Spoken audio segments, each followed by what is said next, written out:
Ezekiel Elliott's holdout has now reached a full week. Yesterday, Jerry Jones was asked if there's a deadline to get a deal done, and he said, quote, "I don't see a point." He added, "When it comes to money, it has to fit our plan or it doesn't work with our house, and our house falls." Take a listen to more from Jerry yesterday. When you worried all about this not getting done?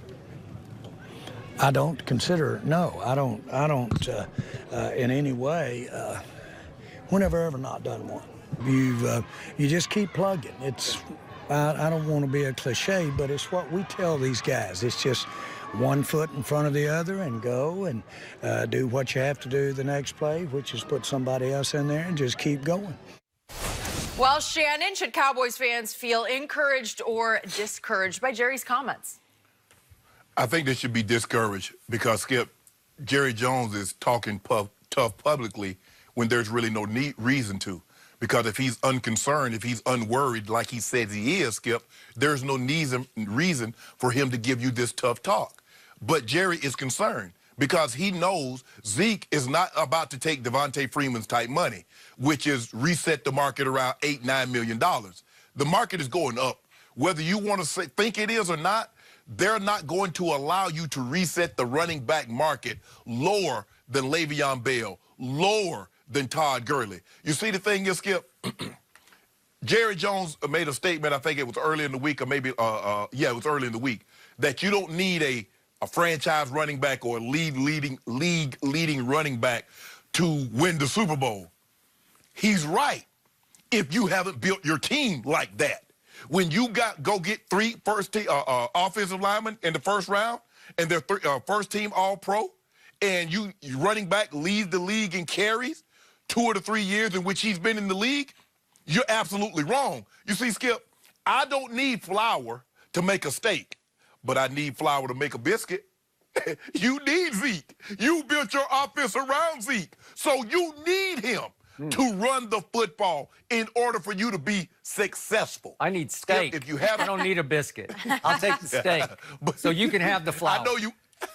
But the fact of the matter is, I'm just making an analogy of how you cook it. You're right. You might not need flour to make a steak, but you need it to make a biscuit. You might not need the league's leading rusher to win a Super Bowl if that's not the way you built your roster, if that's not the way you built your offensive team. But when you built your team around a sound running game with 3 first-team all-pro offensive linemen, yeah, you do. You kind of need that guy. And Jerry talking publicly, Skip, I don't get the benefit of it. It's like Zeke's like, oh, my God, did you hear what Jerry said? He's talking tough. Let me get on this plane back from Cabo. You know, he's down in Cabo. Yeah, he having a good old time. And get on back down to Oxnard so I can get in the training camp. It's not going to happen. Jerry, get ready to break bread if you want Zeke in camp. So you're hopefully discouraged about all this. I think Cowboy fans should be discouraged, as in encouraged but somewhat discouraged, but in the end, encouraged. I know that's complicated, but Jerry's really complicated to try to decipher. True. But the key comment yesterday was when he looked sideways and said, when have I not gotten one done? Yeah. Seriously, when has he ever not gotten one done? Never. He always gets them done. Yeah. I'm going to say it one more time. What Jerry does best is money.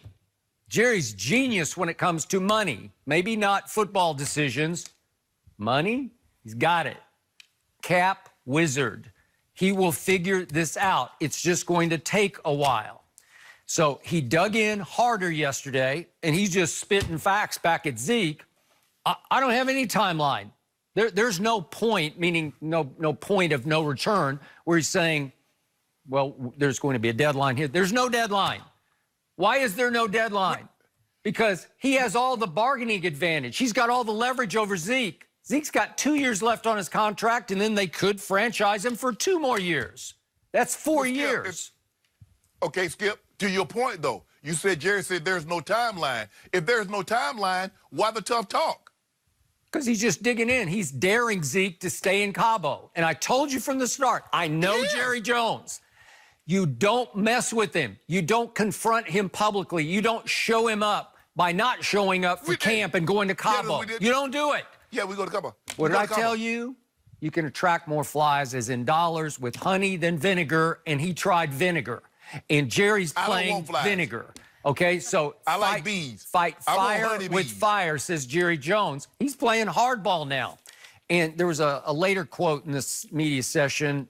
I won't read the whole quote, but it brought up something that Jerry used to say to me in the 3 books that I wrote, much of them concerning Jerry Jones. And I spent literally hundreds of hours around him, interviewing, just hanging out with him. What was his favorite expression? How did he build his fortune? Drilling oil wells. What does it take? His motto in life is tolerance for ambiguity, meaning how much risk can you take? Most people can't take as much risk as Jerry took in the oil fields, because there was one day that he talked about flying into Love Field, in which the woman at the car counter, the rent car counter, took his credit card and took scissors and cut it in 2 because it was done. He was tapped out. So he went bust several times in the oil and gas business before he struck it rich. Wow. It's tolerance for ambiguity. So he's saying, I've done this a lot more than these players have. And he said, I don't want to see him try it. I don't want to see him cavalier about it. But he's just basically saying, I have the patience to wait these kids out. They haven't done this before. My whole life has been tolerance for ambiguity, meaning ambiguity, what might or might not happen. You have to be willing to risk it by being patient. Jerry is ultra patient.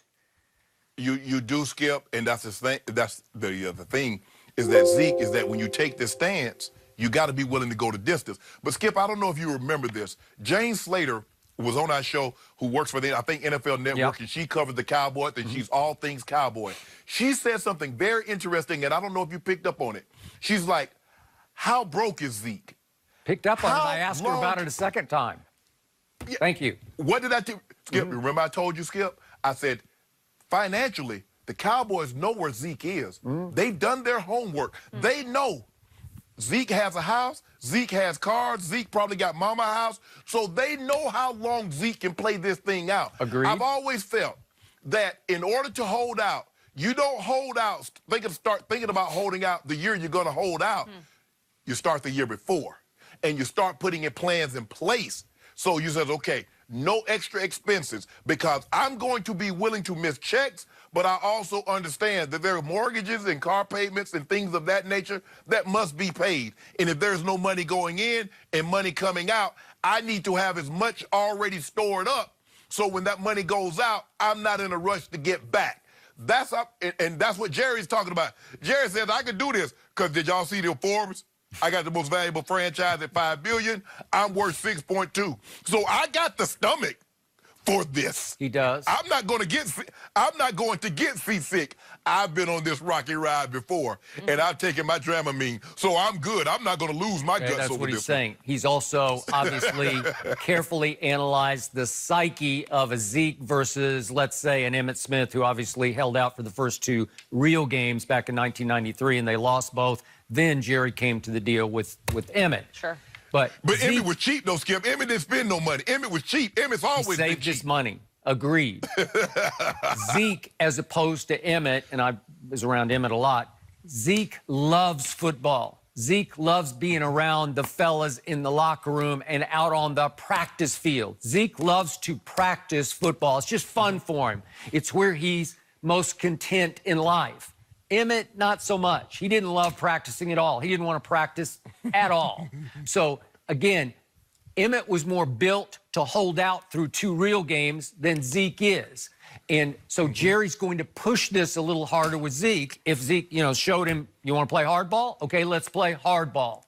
And obviously, this is a 3-pronged attack here for Jerry, because he's got Dak, Amari, and Zeke. Well, who's more of a priority right now? Well, it's Dak, because he's in the last year of a contract that pays him a grand total of $2 million.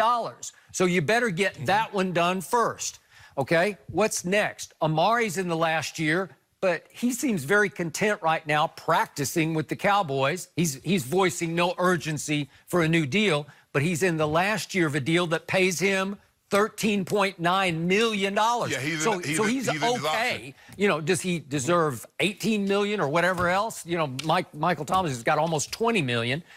Okay, fine, but he doesn't need it today. And then we get down to the third priority to me, which is Zeke, who's going to make 3.9 this year, 9.1 next year. So he's got 2 more years. So again, Jerry's pushing him down to third priority right now, and Jerry's just daring him basically to hold out. Do I want to see him hold out through a real game? I do not. Do I think he will? I do not. I think they will get these deals done in the order of Dak, Amari, and then Zeke. Skip, I believe Jerry's overestimating his hand. Jerry's forgot the way he configured this ball club. Jerry built this ball club to be a running team first and then play action and everything else off the run game. So he's misplaying his hand, Skip. He might have pocket 10s, but I believe Zeke has a better hand. Zeke got pocket jacks, pocket queens, or kings are better. So for Jerry to think, well, I got Dak. Dak's in a quarterback. He was only making $2 million, and he's in the very last year. Amari's playing on the option year. I got 2 more years of Zeke. But the way you've configured your team, Jerry, you built your team around what Zeke Elliott does really, really well, and that's run the football. And then when you can run it, you can play action off of it. There's a reason why, Skip Bayless, you said Dak Prescott, he took off once he got Amari. So in other words, as long as he got other great players around him, he can be a better player. He's dependent.